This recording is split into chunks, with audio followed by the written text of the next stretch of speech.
back on the escalator again. Leave it alone. What? Comics. What are you? I'm Batman. TV and movies. Wrestling. Music. We are just getting started! Finally, a podcast about things you actually care about, hosted by a couple of guys who actually care about those things too. What? Did we just become best friends? Yep. Maybe a little too much. Yes, that's awesome. The talented one, Chris Machete. That no-talent ass clown became famous. And Brenton, you know, that guy from your other favorite podcast. I liked it. I was good at it. So grab onto the handrail and don't let go. I'm gonna get ready! There's a little boy caught the escalator! This is the Kids on the Escalator podcast. Woo! Here's CM and BD. Ladies and gentlemen, please take your seats. The show is about to begin. Hello. Here we are. What's happening, buddy? What's going on? It's been nice weather here in Kingston, Ontario lately. I'm just chilling. It's been good. Been really busy. Lots of work going on. Positive, fun art, comic book work. Working on the Ancient Gods of the Machete Universe, which is a new project from my comic book company. It's awesome. Still teaching. I got the Scholastic thing that I'm in my third lesson on. My third what they call it. I don't know what they call it. My third session working for Scholastic, which is great. Captain Underpants and stuff. It's funny though, because you get in there and then I introduce myself and then the kids start talking, right? And they're very polite. They're great kids. I got to mention that, you know, you come into these situations with 15 kids and you're like, oh shit, man. But now, man, they're great kids. But after I start talking to them and they start talking to me, they want to learn the Marvel way. And I twist it around and I teach them the Machete way. So we have fun. It's good. So yeah, it's busy. It's good. I took a break from hockey for a little bit here. I'm back on the ice. I'm back on the ice tomorrow night. But awesome, man. Awesome.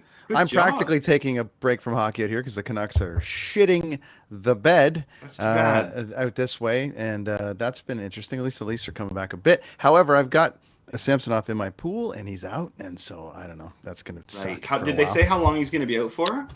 It looks pretty ugly. Oh, maybe our guest today will know. We're going to bring him in. Our old pal Darrin Pfeiffer. How are you, sir? Hey, from the band Goldfinger, and you've got the podcast, and you're on the air, and you're doing so many things. Welcome back to the show, Darrin. How are you? Thanks for having me. Tell everyone who you are and all the rest of it, and let's have some fun. Darrin Pfeiffer, born June 7th, 1969, 6'2", 235 pounds. Ding, ding, ding. That's a Dan Patrick podcast thing. He does that when his people call in, they give their height and their weight. But yeah, I played drums in Goldfinger for 20 years. Had a great career doing that. Not in it anymore. That's another tale for another day. Maybe a podcast down the line. Right now, I play drums in a band called Punk Rock Karaoke with members of really famous, well-known punk rock bands. I don't know why I'm in it.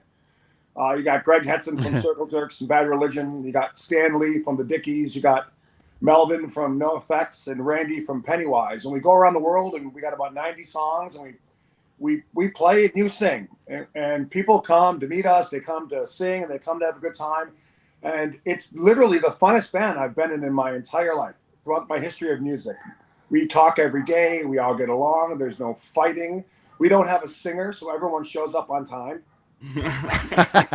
no one's a dick to be around. It literally is the funnest band, and I still get to travel a lot and have a lot of fun doing that. I have a day job. I'm a music accountant for CAA here in Los Angeles. So I'm doing today. What did I do? I did Babyface. I did Duckworth, Engelbert Humperdinck. Chaka Khan, Joey Fatone, Puddles Pity Party. So I just handle all their post-show accounting in escrow. So it's a day job. It's fun. It's numbers. It's math, and it's something I've been doing. Tour managing for years. So numbers don't scare me.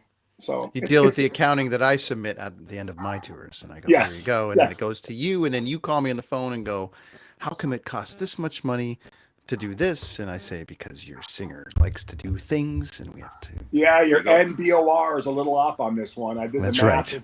That's right. That's quite the lineup in that karaoke band, though, man. Holy cow. Oh, it's so much fun, man. I mean, we haven't gotten to Canada in a couple of years, obviously, because of COVID, what's going on. But we do have to plan it because when we go to Hamilton and Toronto, St. Catharines, people show up, and it's a lot of fun. We haven't been to Kingston, but maybe I book here in Kingston. If you need a connection, I book here in Kingston. I'm on the city live music dealie here.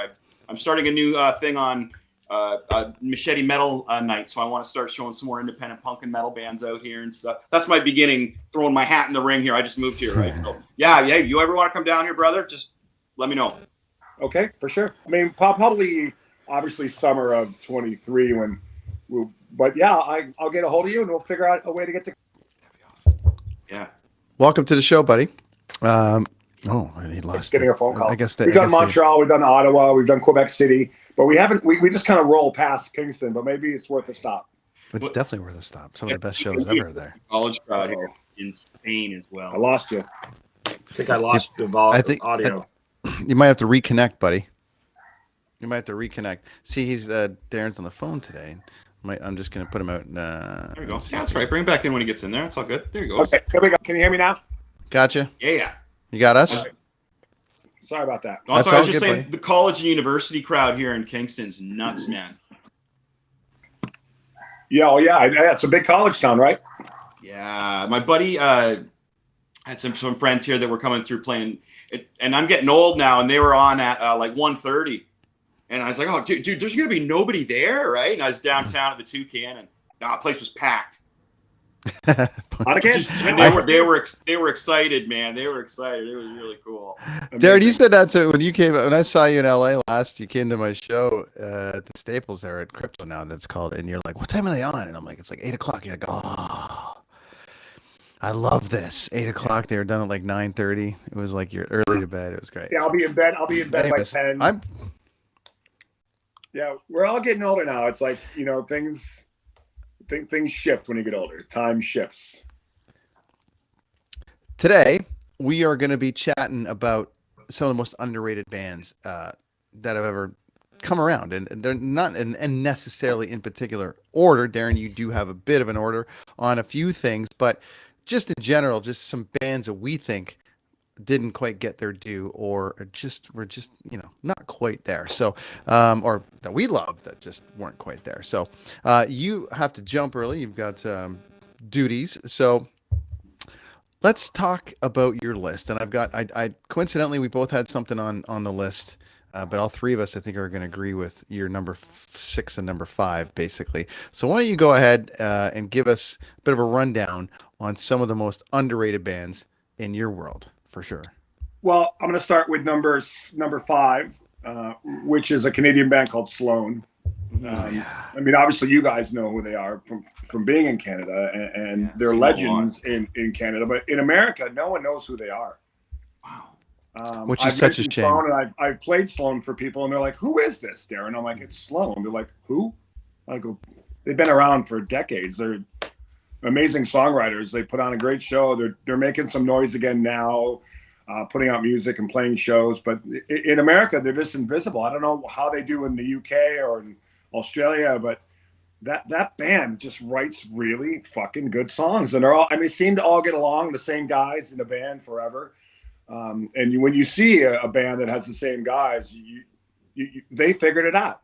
And it's hard, I'm not going to get too sidetracked, but it's hard to be in a band for that long and stay with the guys. So, again, great songwriters, great guys. If you've ever met them, they're always around Toronto, and they'll always give you a hello and shake your hand and take a picture. And a lot of them play hockey. They're pretty good hockey players. And nice. And an honorable mention would be the Salads. And I know that you have that on your list too, Brent. But I played drums in that band when their drummer left.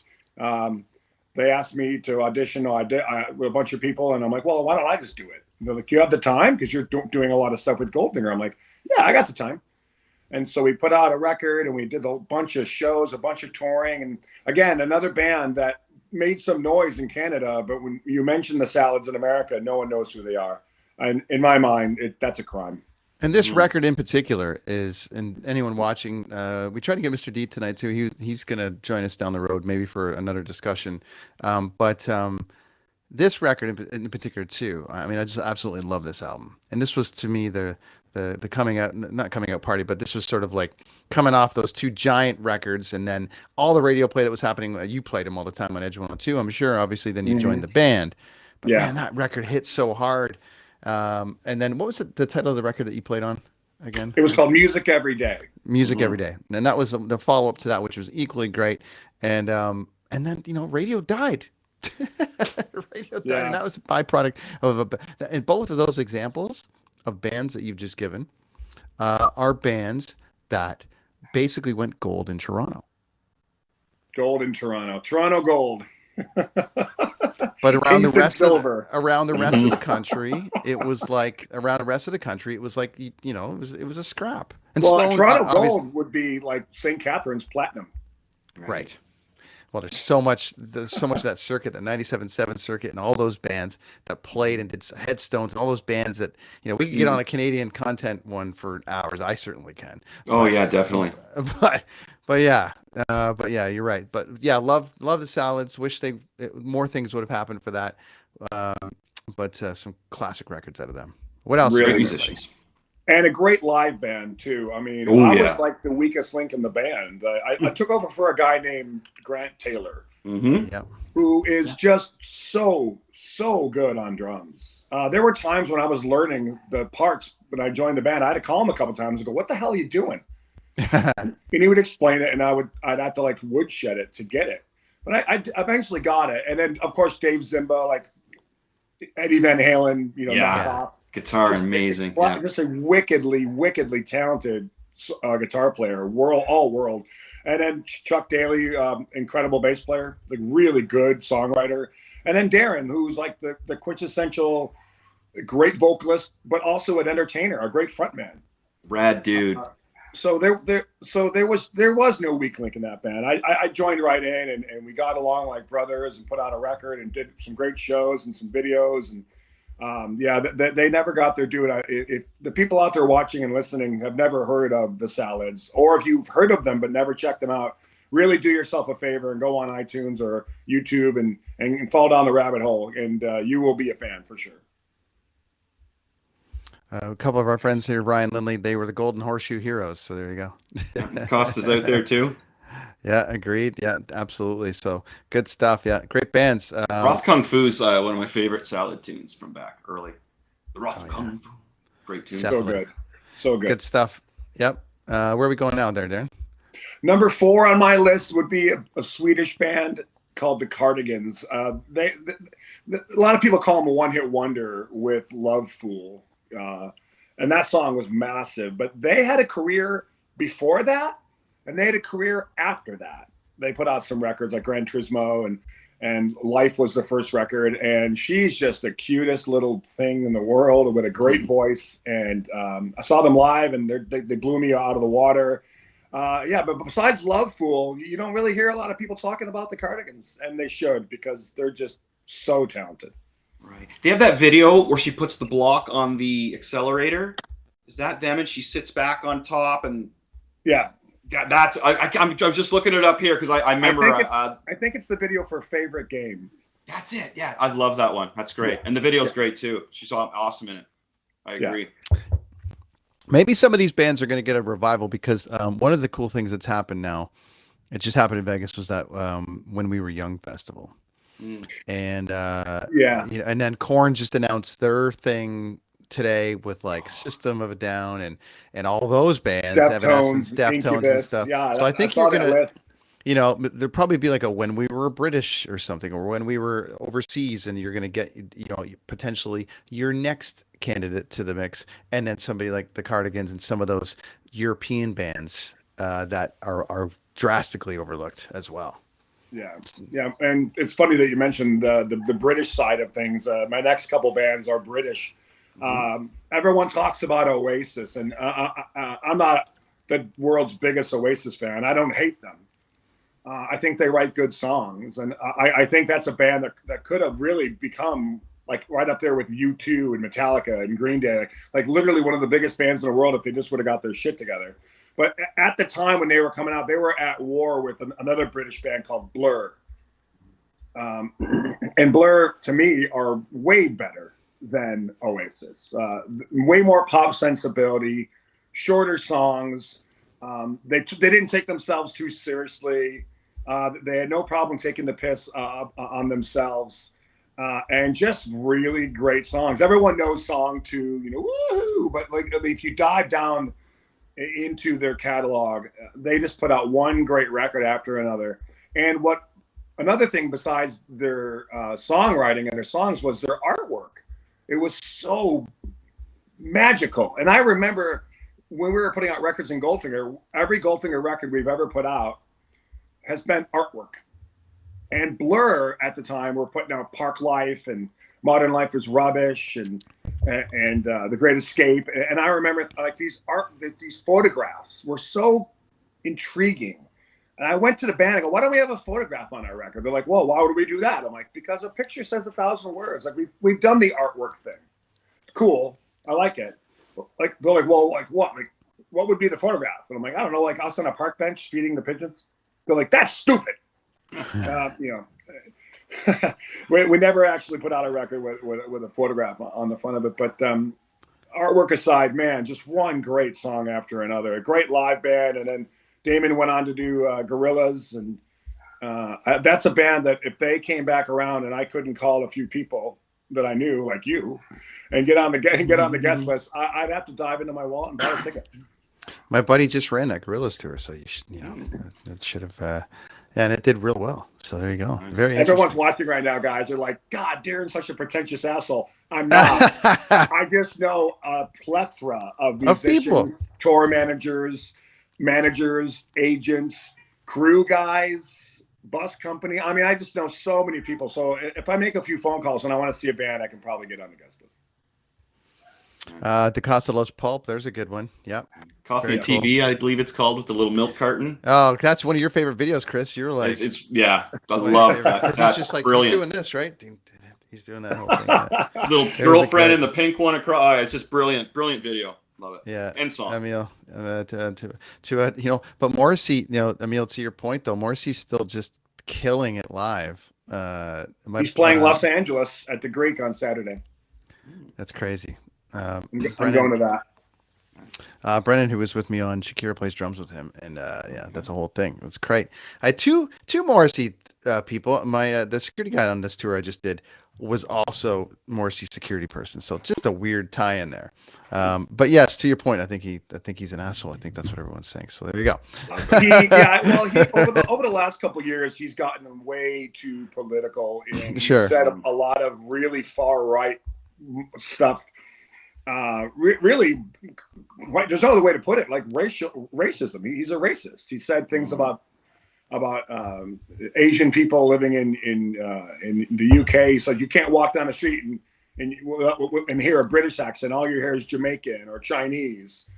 It's like, bro, like you can't say shit like that. You just can't. You can think it all you want. Like it's free country, but you can't say it. Like until after tomorrow, when apparently your whole country's got to just be able to say that. Oh, right. Yeah. Tomorrow it's official. America goes in the garbage can. The good news, guys, is the good news. I think I might even have it. The good news is this. Give me that up.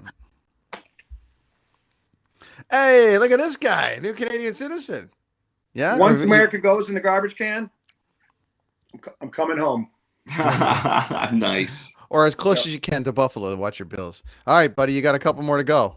Yeah, staying in the UK. This is a band that was around, like I would say, early '90s and into the '90s, and they tried to get a lot of success. And I fell in love with them. Me and my friends fell in love with them, and then they kind of faded out into obscurity. A band called Catherine Wheel, and they're like in the shoegazing realm, similar to like the Stone Roses or a band called Ride. Slow Dive, bands like that. The singer, the guy there on the far left, his name is Rob Dickinson. He had a solo career after Catherine Wheel, and then he's gone on to work for start a company called Singer, which takes Porsches and mods them out, top to bottom. And he's got his company is in Los Angeles.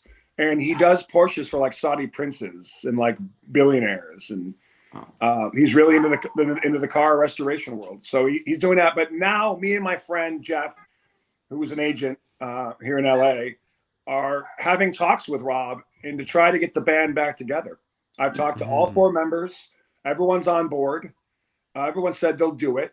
I called a few buyers, Brent, like at the Roxy, Slims in San Francisco, House of Blues, and in San Diego. This was years ago. This project is something I'm trying to get off the ground. And I said, hey, if I got the original guys in Catherine Wheel back together, and they did their first record, Ferment, start to finish, with an encore, of course, would you want to buy it? And I gave them a number, and they didn't hesitate. They're like, sold. Yeah, call me when it's real. So I went back to Rob, and I went back to the band. I said, hey, we could do like these 3 shows in LA and San Diego and San Francisco for X amount of dollars. And they're like, how did you do that? I go, I made a few phone calls. They're like, people don't care about our band. I'm like, well, I do. So that's something that might come to fruition down the line. But shoegazing, which is really soulful, airy kind of vocals that Rob had, dynamics along the lines of the Pixies. Like 1 minute it was quiet and soft and real nice, and the flip of a switch and it was loud and aggressive and in your face, and you're getting pounded, and then right back to the soft again. They had a really great grasp of dynamics, and hopefully in 2023, maybe even into 23, 24, we can see that band grace the stages again of the world, and I think people would love it. Mm-hmm. That's a good one. Just make a phone. That's what the world is, right? Just make a phone call. Plus, there's so many opportunities for these bands to play. Like what's happening with the Pantera thing. It's like, all right, well, there's going to be at least 10 festivals that are going to be like, yes, because we can't just keep putting Volbeat on stage. Like, you know what I mean? There's going to be tons of those festivals. So, and given that the retro thing's kind of coming back around, they would fit in. They would fit in perfect. I think that Pantera thing, quite frankly, if I have to be honest, is a joke. Yeah, I don't get it either, man. I know, I get it. I get the money, but I don't get the. Yeah, I mean, without the Abbott brothers, it's just not Pantera. I'm sorry. If one of them was alive, if the drummer was alive, or that would make sense. But they're both gone.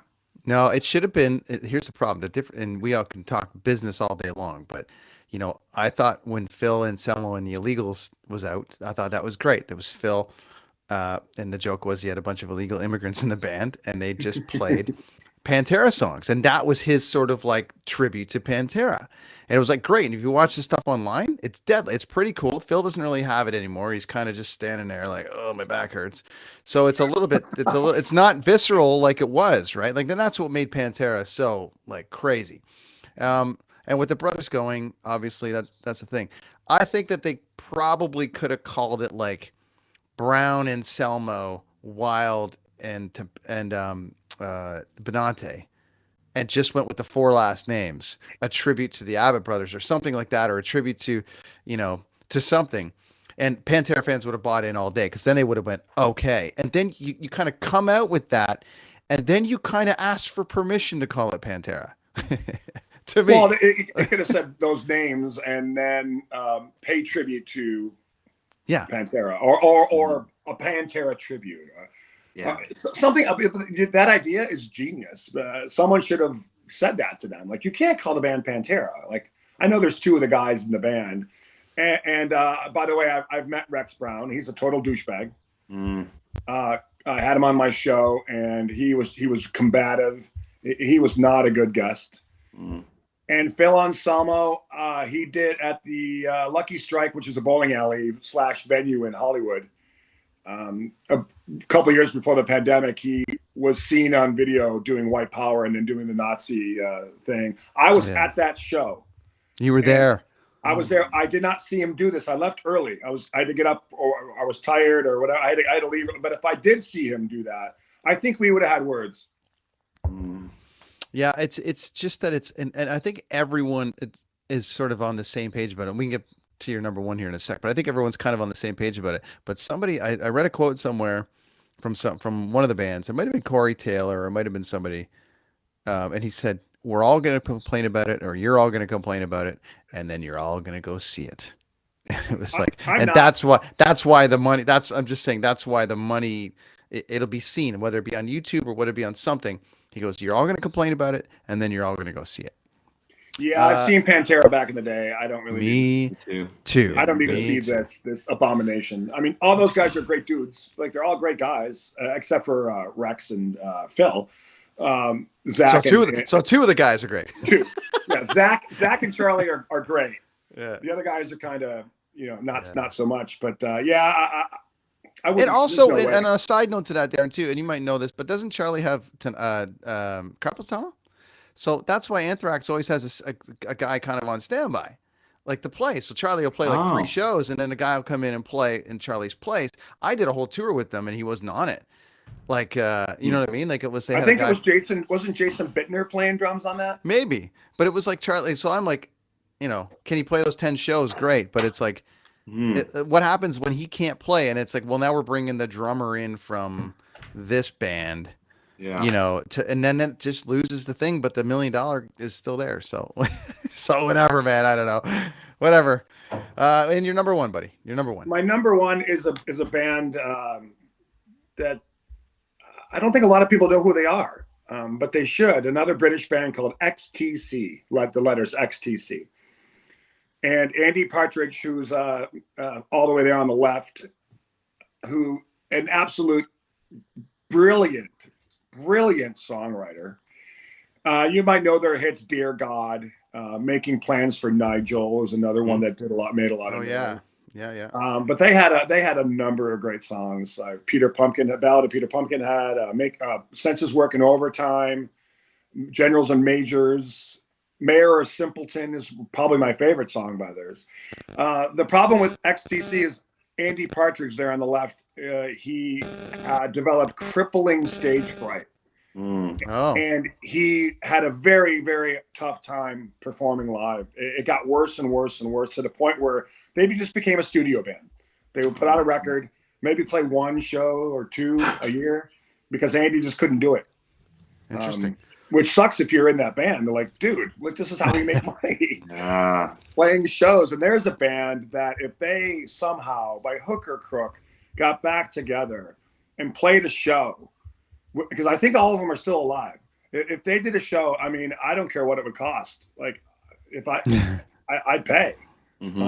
Same with the Smiths. The Smiths are not underrated. But if that band got back together, I know it ain't going to happen. But if it did, I don't. And it was $1,000 a ticket. I mean, am I going to go see Blink for $1,000 or the Smiths?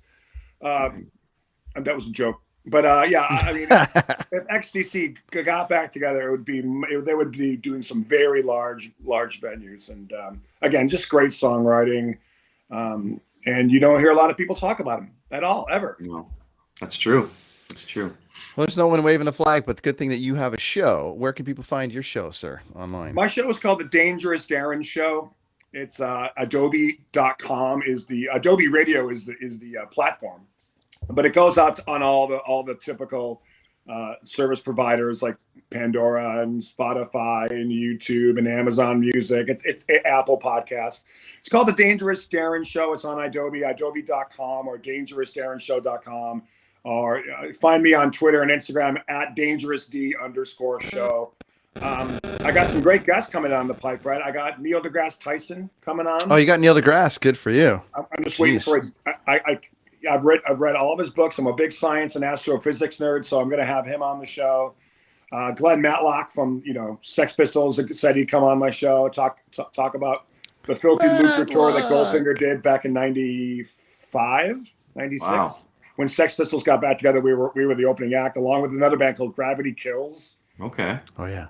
And it was the worst tour we've ever done in our lives. People were flipping us off, and they hated us. I was gonna say that's a tough one.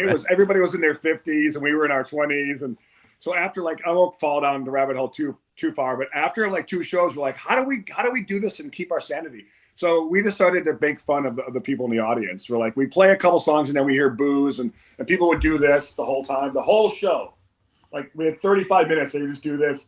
And we would go, look, we know you hate us and you want to see the Sex Pistols, but after the show, we're all going to have sex with your daughters.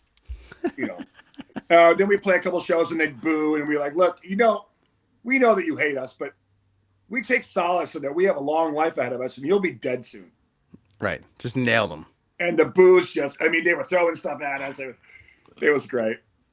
And so then once me and Johnny Rotten almost got into a fist fight, and we got kicked off the tour, but then we got let back on the tour after I trashed their dressing room. And they thought that was punk, and they let us back. That's punk rock right there. Well, check it out, Dangerous Darren Show. Recent episode. Yeah, George from Alex is on fire. You had Paul from Cannibal Corpse. This is a great one, and I noticed this too. You had Will Wheaton on Stand By Me for everybody, and Star Trek. So there you go, Will Wheaton. And yeah, just some great stuff on here, dude. Yeah, that's rad. So make sure you go check out Darren. And Darren, you got an idea, which we love it when our guests come on with ideas about talking. We're doing top 5 most underrated. You want to go into metal, you want to go into punk, you want to go into pop, you want to go into all sorts of stuff. So hopefully you'll come back, buddy, and we'll do it again. I think we could genre these, and if we did a metal one, I think we'd all, because we all love metal so much. I think that we'd have a lot of fun with that one. Absolutely. Yeah, me too, buddy. Me too. The time is 6:30. You got to run. Appreciate the time, buddy. I'm really, really, really great to see you. Welcome back to the show. I love that you're wearing an Ontario Reigns hockey shirt. Nice. Very, very cool. And last thing, who do you like in this year in the NHL? And then you can get out of here. It's a little early. I mean, you're right. The Canucks aren't doing that well. I think you mentioned that before we went on air, or maybe after. I don't remember. But yeah, the Canucks aren't doing that great. The Leafs seem to have found their stride, after beating the Bruins and the Hurricanes in succession. But it's a little too early. But if I had to give it to anybody, I'd say right now Boston looks pretty damn good. I mean, top to bottom, they're just, that top line of Bergeron, Pasternak, and Marchand is unstoppable. And they have a decent second line too with Hall and DeBrusque. Out west, God, I don't even know who's good out about. I guess the Golden Knights are playing really good hockey right now. They seem to have found their groove. The Knights are killing right now, which is great. But who knows? It's early, and injuries often happen and do, and that changes the path of a lot of professional sports teams. So we'll see. It does. That's Darrin Pfeiffer right there. Thanks, gentlemen. Thanks, buddy. See you, buddy. We'll talk to you soon. Thanks for coming on. Guys. Appreciate it, man. Take care. Da-da-da. Fun stuff to have Darrin back, man. That's great. Dude. Awesome stuff, man. It's been a while since we saw him. I think we saw him on the Salads tribute show, or the Salads, Right, he was on just for a bit. He was in his car, and he had just pulled over the side of the road to talk to us. That's nice of him. Yeah. We listened to a lot of Goldfinger when we started our band, Mr. Machete, huh? Oh yeah, tons.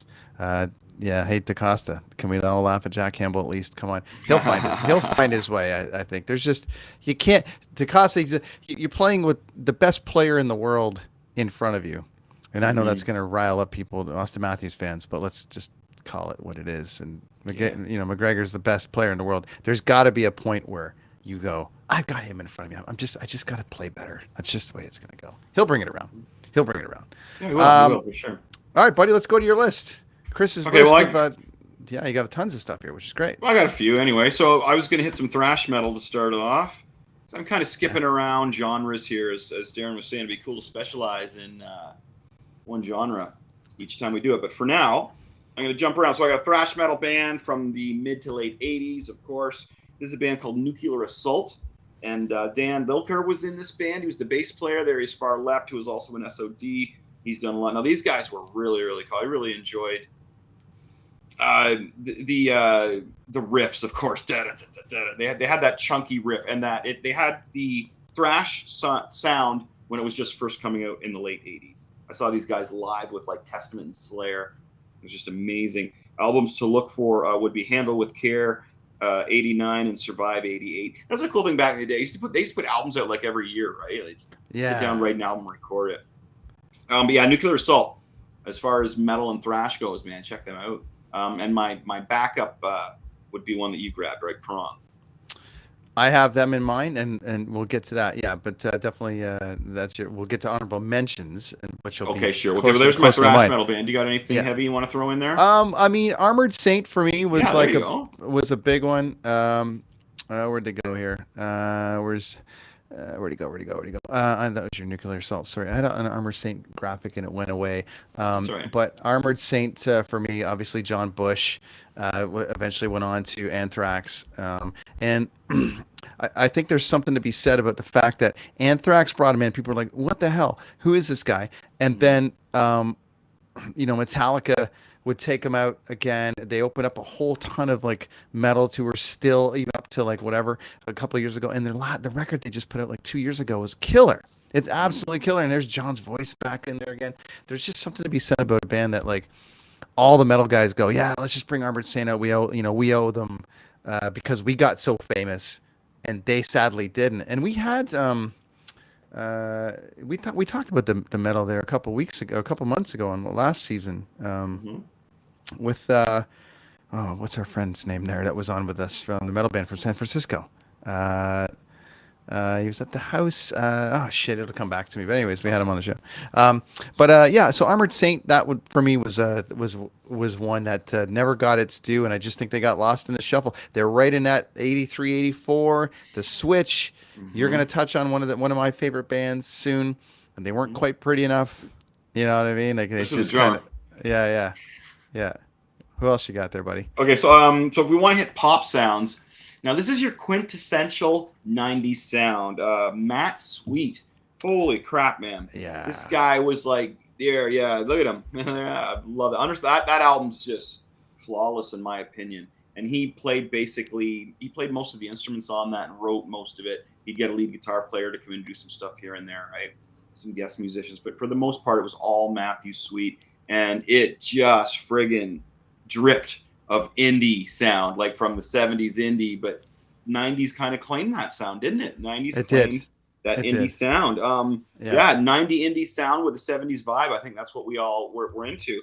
And a little known fact about Matthew Sweet, though, is he's done so much songwriting for other people that's lesser known.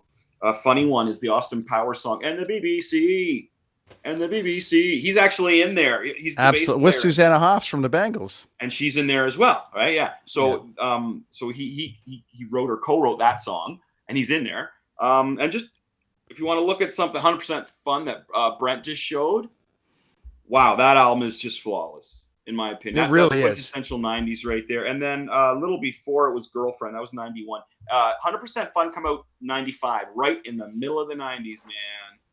Yeah, Matthew Sweet is one of my personal favorites. So underrated. I kind of like to keep Matthew Sweet to myself. I don't know, because that album right there. 100% I love that because when I met you, you had that and Gin Blossoms on auto, like just on repeat all the time. And I mean, Matthew Sweet was like Sick of Myself was on the radio then, so we'd all heard it at that point. But I don't think I had a physical copy of the record at that point, and you did. I mean, you had everything at that point. It was very cool. You even had a Candlebox record, but like we had everything from that time. And Matthew Sweet was on auto, like on repeat consistently, so that was great. Yeah, and that was funny because at that time as well, everybody hated Weezer because they had just released Pinkerton, and I thought it was one of the greatest things I've ever heard. Remember that? Absolutely. Yeah, I was like, that was on repeat as well. God and Goldfinger, have Japanese Goldfinger girls. Yeah. And Goldfinger, right. I mean, Goldfinger, like outside of like our guest that was on today, I mean, those first records were just visceral, man. It was such a great sound at the time, and it was so much fun, dude. Yeah, it was so much fun. Their stage show was incredible. Yeah. Great. So anyway, open your eyes. Yeah, it was great. Now he's gone, where we're like, talking about how great he is. How great his band was. Great stuff. Yeah. Gin Blossoms. Yeah, I love Gin Blossoms. They're pretty underrated, I think. But they would I make that also list. Struck up a friendship with Robin, the singer, online back in the early 2000s through video games, which was funny. Through video games and comic books online, which was great. And he gave me some really good advice, and I sent him some music. He checked out my music, and we were chatting, and then I never heard from him again. Weird thing. He left the company that we were both working for, and that was it. But anyway, I love the Gin Blossoms, man. Again, that quintessential '90s sound. Gin Blossoms had it too, man. Really, really cool. I would put Gin Blossoms with if we're going to go into that '90s time. I would put Gin Blossoms and Soul Asylum together then. Yeah, I love Soul Asylum too. Somebody to Shove is just like your get up and get angry music. Da, da, da, da, da, da, you know, just Somebody to Shove. I love that. Have song. you seen Clerks 3 yet? No, is it? It's on to buy. You can buy it on. You can stream it now on Okay. whatever. But remember in Clerks 2, Yeah.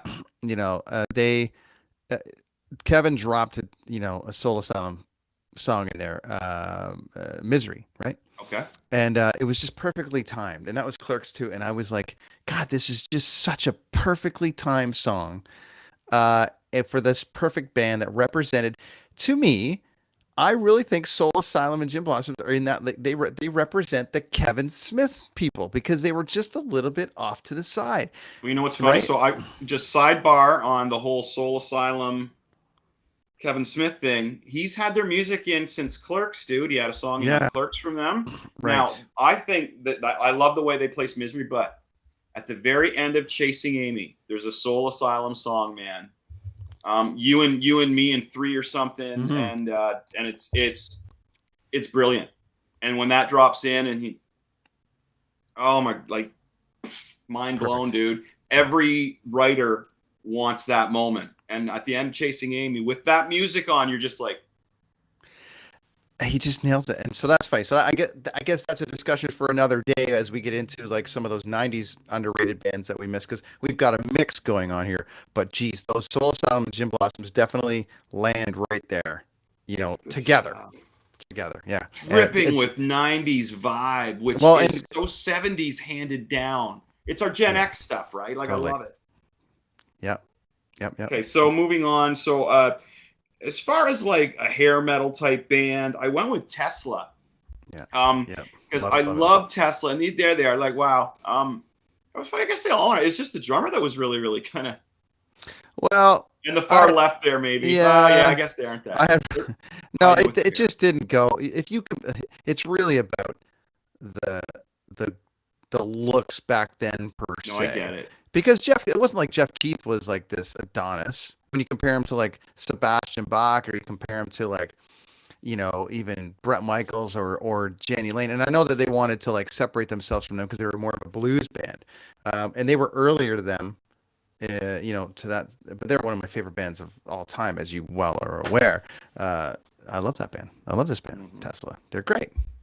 But they were they didn't quite, they weren't good looking enough to make it. And people didn't. I guess, yeah, their talent though. So the guitars, as I was mentioning, I was doing some work the other night, and I just needed some music, and I threw on Tesla Mechanical Resonance, I believe it's called. Yeah. And oh man, I sent you a picture of the screen. I don't even just last night. I sent you a picture of the screen of it, right? It was like, dude, okay. So the guitar work reminded me of Thin Lizzy, and I loved Thin Lizzy. Their guitar work was sensational, man. Wow. So Tesla kind of reminds me of that. Every album has just a guitar spot where you're like, ooh, wow, what the hell's going on there? I mean, that was brilliant. Or a hook or a riff where you're just like, Little Susie's on the up, you know what I mean? Like, it's just so brilliant. And the singer's got the hooks, man. Like the hooks that he throws in there, and he doesn't do the same ones basically all the time. It's not cut and pasted. You can tell from back in the day there. And I think it was just one of those bands that everything they did just sounded brilliant. It wasn't a wasted moment. I had the bass player on my show last year, and we talked about some stuff, and they were more it's the Thin Lizzy, but very and Aerosmith as well. So there's a lot of Aerosmithy kind of like old Aerosmith, old Aerosmith, Toys in the Attic Aerosmith, and stuff like that. Definitely, because just with the dueling guitars and just like Jeff is a bit like Steven Tyler in the way he moves and stuff. Like he kind of does the thing, and he does. I think they're better than Steven Tyler. Like when you put those two together, I just love the way because one guitar as a guitar player too. You'll hear the one guitar player go. And then you can hear the other guy cut it, and it's like, oh, and then it'll cut out, and it's like, man. So it just as written songs with other guitar players, tons of them, you're kind of like, wow, he decided to come in, play a chord for a minute, and then pop back in again instead of just noodling over. You know what I mean? No, I'll just harmonize everything. No, man, check this. I'm going to jump in on this one little part, dive out, and come back in on the end to bring it up and out. Like that's just, it's great. You can tell they work well with each other because it's that joke, right? Like how many guitar players does it take to write a killer riff? It takes 10. It takes 1 to write the riff and 9 to say, well, I could have did that. Oh, that's a good one.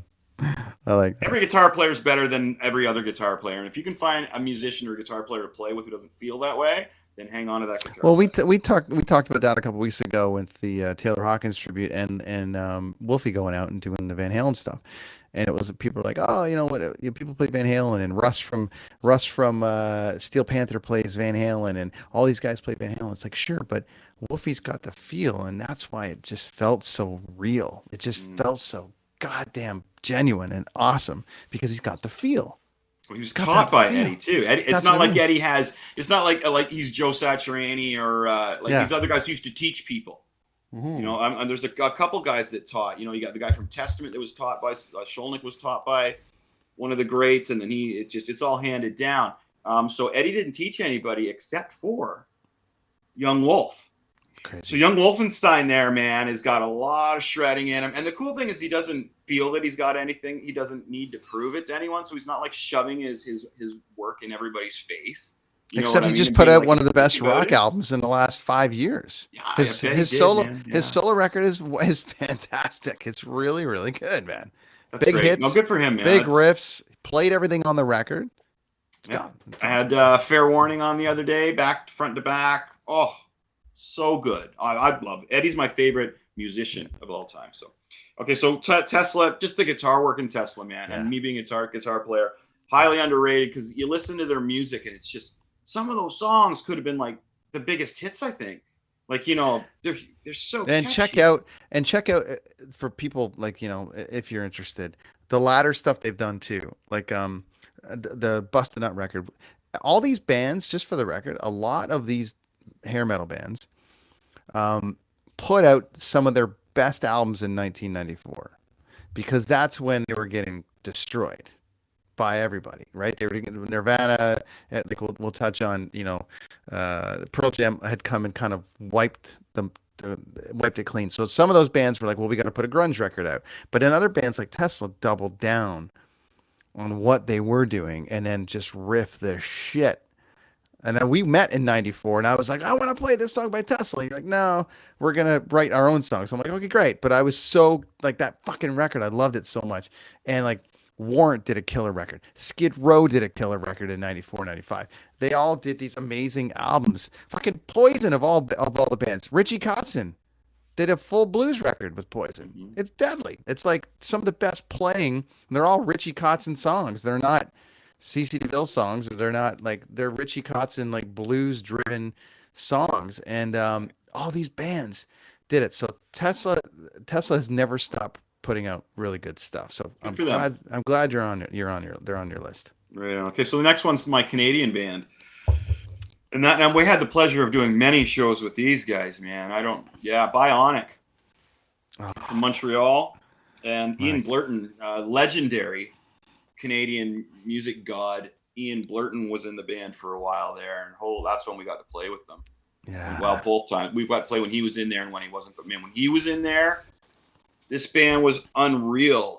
They had so first of all, the singer, the main guy, Jonathan Cummings. He was in a band called the Doughboys, who was again such an one of the first pop punk bands in like 89, 90, man. And they were doing the da da da da da da da da da da like that pop punk sound, man. They were doing it. And the funny thing is, the Doughboys don't get credited for shit. So thinking of this now, the Doughboys would be another one. Would be my second one. Honorable mention. Yeah, but Jonathan Cummings left because he thought it was too poppy, and it was cool because I got to hang out with this dude and get in his head a little bit. And my big questions to him to get his. I noticed. When you hang out with other musicians who you kind of idolize a bit, you gotta, the Doughboys, the Doughboys are great. So here's the thing: when you're hanging out with these musicians, when you're an opening band, you gotta watch what you ask them and you say around them, because in my experience, you can offend them so easily that it's redonkulous because you're a fan of their past things. Now, he didn't like talking about his time in the Doughboys. I remember I saw a video for Bionic, and he was wearing the same shirt that he had in the Doughboys video. And my icebreaker, I remember, was going to be, hey, man, that is the same shirt you wore in Shine, your video of the Doughboys. And he goes, oh, is it? I don't even remember. And I was like, swing and a miss. All right. So my thing was always asking him, and I'm a chatter. I would get in-depth conversations about shit. So then my thing was, okay, well, what are you listening to, man? And he would tell me what he was listening to. And then the next show, I had it dialed in, and I was like, dude, this is really great. I was listening to blah, blah, blah. What else you got? And he was like, oh, okay, man. And then he would sit down and have a beer with me. And he was teaching me about all this really heavy blues stuff from back in the day. And it was heavy blues, man. It was great. And that's where he was getting a lot of his influence from. So the more that he was showing me and shedding light on these underrated bands, these heavy blues bands, the more I was getting what he was doing, and the more he was opening up to me. And I was chatting with him as somebody who I really enjoyed. I could go into detail of many, many, many musicians who I've met who I walked away going, well, that guy's a dick, not buying his music or her music, he or she's music again. That's happened a lot of times, man. Brent can't talk about it, but I can, because he actually works in the industry, and it will fall back on him. I can say all kinds of shit. And when I do, it's my opinion, not his, just so we know. But Bionic, man, Bionic is awesome. Assholes are assholes, awesome. No matter what. Jonathan Cummings is a brilliant, brilliant musician who was just sick of the whole deal of being a musician and pleasing the people at the record labels, going on tour, doing 3 shitty shows, 2 great shows, 1 amazing show. You know, it just, and he told me that flat out. He would tell me flat out, man, and he would get mad when there wasn't a crowd, man. He would get mad, like on stage, like during it was just, it wasn't anybody's fault. It was just frustration, man. Yeah, I stayed at his house one time in Montreal, and he's like, hey, Wayne Gretzky. He's like, hey man, I'm going out for the night, crashing the couch, all good. Wayne Gretzky's around, don't worry, he won't bother you. And it was in a goanna the size of the couch, and I'm like, oh right, he was right over my head. But I love your little side detail that was his name wasn't Gretzky, his name wasn't Wayne, his name was Wayne Gretzky. Wayne Gretzky, that's right. Oh man, that was great. I love that. That's funny. I use that in beer league hockey too. When somebody scores a goal, I'm like, dude, like being a sarcastic guy. Dude, you're not just Gretzky, you're Wayne Gretzky. That's right. Thank you, Jonathan Cummins. Thank you, Bionic. And we can thank Brady Parr for that introduction, because Brady Parr from there's another one, Salmon Blaster. Wow. Does anybody remember Salmon Blaster? Freeway? That's another band we toured with. Yeah. He was like, got in just, you gotta check out Bionic, man. So we did. And there we go. So everyone listening to Costa, you'll love Bionic. Go find him. Well, if you haven't heard Bionic, and it's hard to find, Bionic the band, Deliverance. So again, sorry. Deliverance is the album. Okay. Mm-hmm. Deliverance is the album by Bionic. They're from Montreal. They're fantastic. Okay. Now my number one band, and this is kind of crazy. This is kind of odd. This is an interesting one.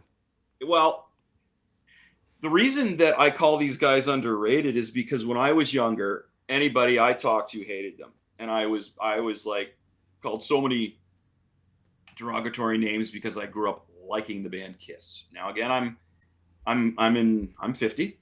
I was around for the deal, man. I was 6 years old and I wanted Kiss. I wanted to buy it, Love Gun. So my point here is that Gene Simmons has said a lot of shit. They should have stopped, in my opinion. Kiss should have stopped a long time ago. And Gene Simmons should just stop talking. You know, he's a super successful, smart businessman, and he's getting old and he's saying stupid stuff. I don't even want to get into it because it's ridiculous, because that's not what I'm talking about. What I'm talking about is the 70s, when they put out an album basically every year, and that album was friggin' amazing. You had 4 guys in there that were fantastic musicians. When Peter Criss was in, oh my God, watch his drum solos back in like 70, anywhere from 75 to 78, man. His makeup's basically gone at the end of his drum solo. The guy's in there. And so many people will say, oh, they're all show, they're all makeup. Peter Criss can't even play the drums. Peter Criss couldn't even play the drums. Are you kidding me? It was so crazy that people would say, well, they're all show. And then you listen to like Watching You, bow, da-na-na-na-now, da-na-na-now. It's like the birth of stoner rock, a lot of it, man. Yeah, like I wore Kiss on my sleeve, man. I was like, I was the Kiss fan in my little small town school. Chris Kiss, man, was that in Star Wars? But eventually I have to start hiding that kind of thing a bit, because, you know, if you're in a small town, it doesn't work out for you that great. But I got all Kiss's stuff. Not anymore. So the reason I say they're underrated. Pardon me? Not anymore. You start a podcast. You don't hide it anymore. No, you know, podcast. I don't care, dude. That's the funny thing about it. And now that I'm old, I always was so worried about hitting 50, man. I hit 50, and I just like I look back at everything I've done, and I've been loud, man. I've been boisterous. I've escaped the law. I've stuck up for people. I've been beaten down. I've traveled. I've drank way too much. I've smoked too much. I've experimented with all kinds of drugs. I had a blast, dude. And you know what I mean? Like my daughter is super successful. I've got an awesome wife. I got amazing best friends like you, Dan. I live in Kingston, and it's just like, damn, okay, 50. I got nothing to prove. So I'm at this spot in life where I'm just kind of like at the top going, hey, I did this, and this. People remind me of some rad things that I don't even remember I did. You know what I mean? I got the comic book for my legacy, and it's just like, okay, 50 isn't too bad at all. Because now I feel like I have nothing to prove, Brent. It's like when I used to go out, it's like, oh yeah, shooters, Chris, let's go, keep up. Now you go out and it's like, yeah, what's the lightest beer you got? Oh, I get you, Chris. I got a nice Busch Light in the fridge for you. I love these beers, friend. You know what I mean? It's like, would you like to want to go out on the deck and smoke a joint? Well, maybe a couple drags, Chris. But not the. Oh, I get you. I don't want to smoke the whole thing either. We'll be asleep. It's just great. I've done it. I've been there. Yeah. And I feel proud of myself now. So 50's awesome. And Kiss was such a big part of growing up for me, and realizing that a band can go through, like, they've been around for my whole life. It's crazy. They've basically been around my whole life. And I've watched them change. We tried to listen to The Elder last night, Lonnie and I. It was just like, I couldn't do it. But people, and to define like most underrated bands of all time, this might confuse people about Kiss, because in essence, they're one of the most successful bands of all time, as far as financially and just cashing in. But for them to actually get credit for anything, music-wise, they're amazing, man. But I understand that. But people don't see that side of it. What I'm saying. They see the spectacle. They actually don't. It's like 70s Scorpions. No one knows anything about 70s Scorpions. They know Rock You Like a Hurricane. They know the Wind of Change. Those are like the big songs. I got the hippie stuff back in the 70s, right? But no one knows about the 70s Scorpions. Hell, true that. And the fact that Gene Simmons found Eddie Van Halen, like, there's a lot of things that people need to like give them credit for, despite maybe as it's gotten off the rails over the last little bit and just trying to maintain it. I think I don't want to speak for you here, but I think the point about most underrated bands, as far as Kiss being underrated, is just the fact that, and I'm not comparing them to Nickelback, but the hate that Kiss gets is about on the same level that Nickelback gets, and both bands have sold 100 million albums. So it's like Kiss kind of got it right off the beginning too. You know what I mean? It was weird. Yeah. The one thing that if I'm discussing Kiss with anybody, and they say this to me, what I'm about to repeat, I just walk. I don't bother. The funny thing is, I had a close friend anyway. Oh, Kiss, yeah, Rock and Roll All Night. What a great song. It's like, really? Because like, you're going to use that as your example to judge Kiss, Rock and Roll All Night. It's like judging Spider-Man off of Spidey Super Stories for the kids ones, right? Like, it's just ridiculous. So as soon as somebody tells me that, they're all makeup, they're all show. And that was back in the day. That was back when I was young. Because when I was a youngling, man, I was always like, Kiss ruled. And then you just get beaten down so much. And it's like, I don't even want to talk about it, man. To your point about that, I want to make a point about people going and getting a chance to see some of these bands that are still out there trying to do it. I just saw Aerosmith a couple of weeks ago in Vegas, and they were killer. And I was like, wow, okay. I mean, that was like the best. That was the best Aerosmith show I've seen since like '89. And I'm completely fine with it being the last Aerosmith show I ever see. Yeah. But I also saw Kiss at the O2 in London a couple of years ago with my kids. I'm completely fine with that being the last ever Kiss show I ever see. But you should put it on your list to see these bands that are still trying to do it. They're not all great. Like, you're not going to go to a Great White show at a club in Peterborough and be like, this is the fucking best thing I've ever seen. But Wasp is touring again, and by all accounts, that show is killer.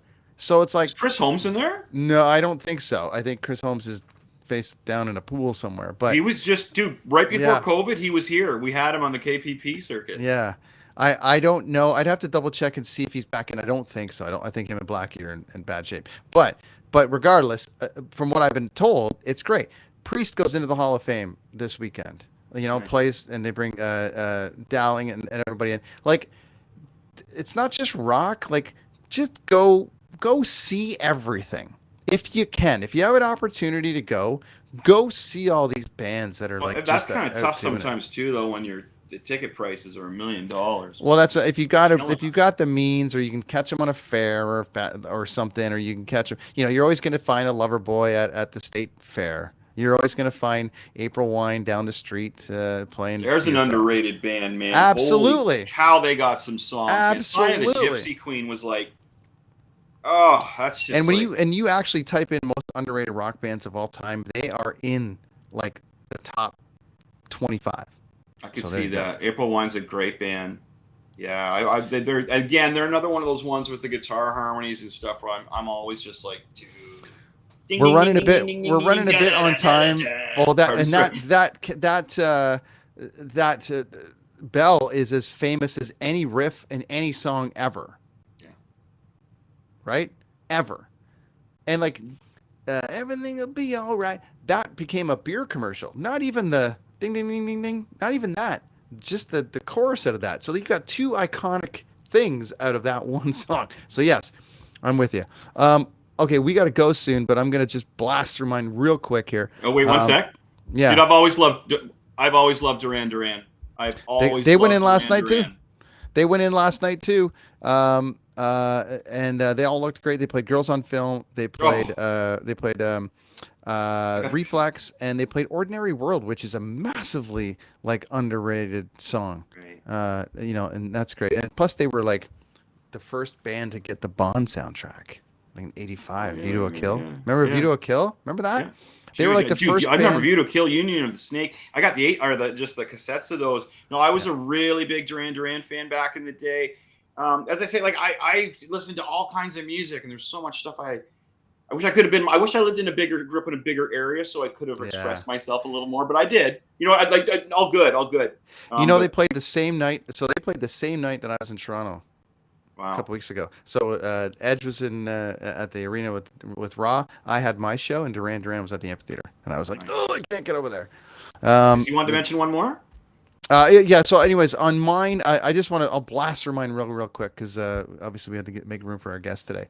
But okay, for me, this is gonna blow a few people's brains away probably, but for me, I think Soundgarden are one of the most underrated bands of all time. And let's move backwards here on the success and amount of albums sold and all the rest of it. Now that Cornell is gone, I think people are really diving in, going, "Holy shit!"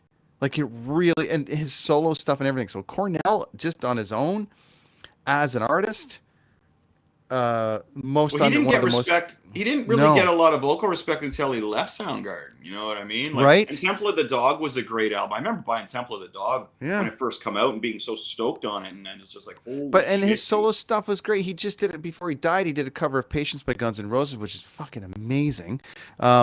He did "Nothing Compares to You," that Prince tune that Sinead did. But so it's kind of one and the same for me. So Cornell and Soundgarden to me are you know, I think very underrated. And I think that if Matt wasn't playing in Pearl Jam, you would see less of Soundgarden. I think that Matt's playing in Pearl Jam obviously keeps him out there and all the rest of it. And they tried to do as much, but I really think Soundgarden is extremely underrated to me. And I just they just got lost in that shuffle. Stone Temple Pilots, I think that they were on that cusp. I think the later stuff that STP did is better than the early stuff, personally. Fun fact about the Stone Temple Pilots. Yeah. Their bass player is like one of the greatest bass players ever, and he wrote a lot of their stuff. That rhythm section, I taught brother. a lot of bass. I taught a lot of Stone Temple Pilots in my day on bass, and man, were they not only fun to play, they were super smart, dude. Yeah. And their new singer is really great. And and they gave him, an opportunity to run. And their last record they did sounds like theirs. So Takasi, yes, STP was kind of like, that was the band that Chris and I, when we were writing songs together, I would say that band was on the most because of the different. Plus, we played Vaseline as one of our first cover songs, but also there was like, there was just something about that band, about the way they pulled They were songs in together. between. If you ask me to do, sorry, I think they're right in between Pearl Jam and Nirvana, like just perfectly right. You know what I mean? So that's a nice one to Casa. We definitely they're definitely underrated. I'm not gonna say disagree with you because I think STP were exactly what they were. I don't think that they were underrated. I just think that they. I think their bass player was. The bass player was. I think Scott's Demons took that band over a little bit. Because people would argue, oh, Nirvana was underrated. Well, no, I don't think so at all. I think Nirvana did exactly what Nirvana was supposed to do. Just like I think STP did exactly what STP was supposed to do, which was play the middle, as you said, Chris. I think they played the middle very well. Soundgarden were extremely influential over here. Pearl Jam were extremely influential over here. Nirvana was extremely influential over here. And then you had other bands like Screaming Trees that got lost in the shuffle as well. That's another band that was like, just writing amazing songs, but there's just not room for everybody. And so DaCosta, I'm with you on STP. I actually love that band. I love everything about that band. But I think that they did exactly what they were supposed to do. I didn't expect more out of them than what I got. I got exactly what I wanted out of that band. So another fun fact. First time I ever heard Stone Temple Pilots was in a strip joint in London, Ontario. How about that? Fun fact.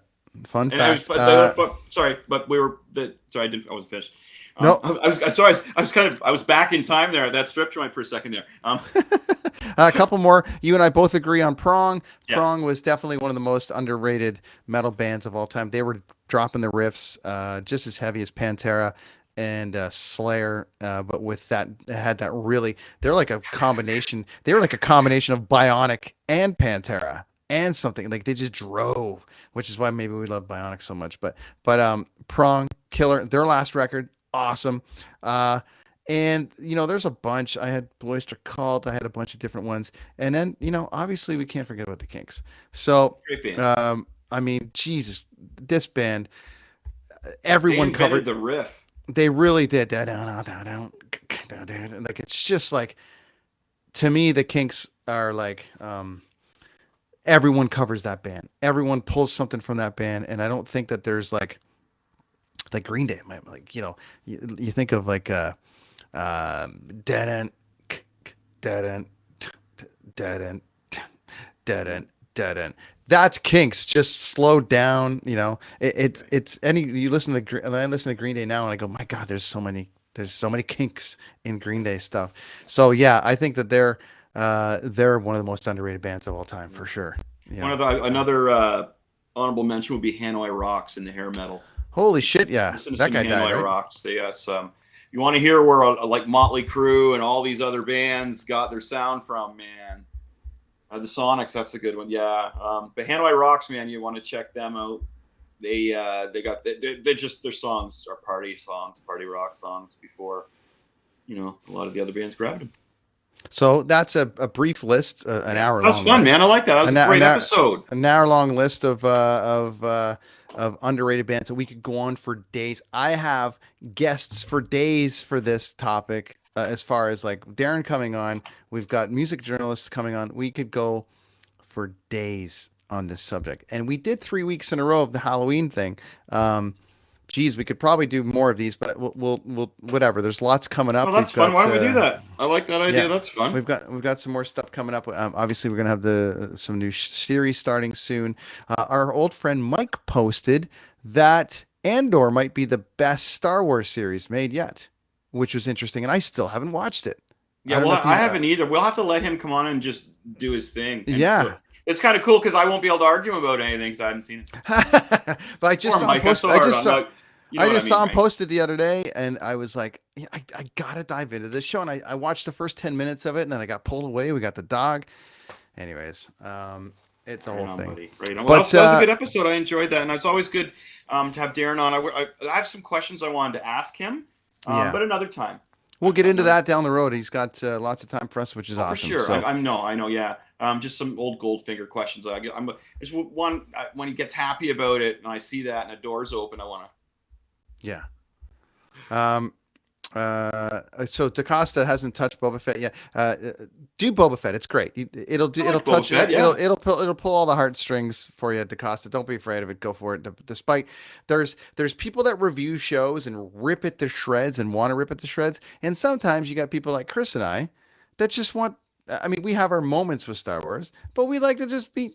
Hey, thanks for giving us some more Star Wars. Lots of Easter eggs, man. Lots of lot old Easter eggs. things. It's great. Do yourself a favor, DaCosta. Don't be afraid of it. Go for it. You can and find thanks for joining us. Oh, again, DaCosta, you're going to get the shirt for the, you're going to be there for fan of the year.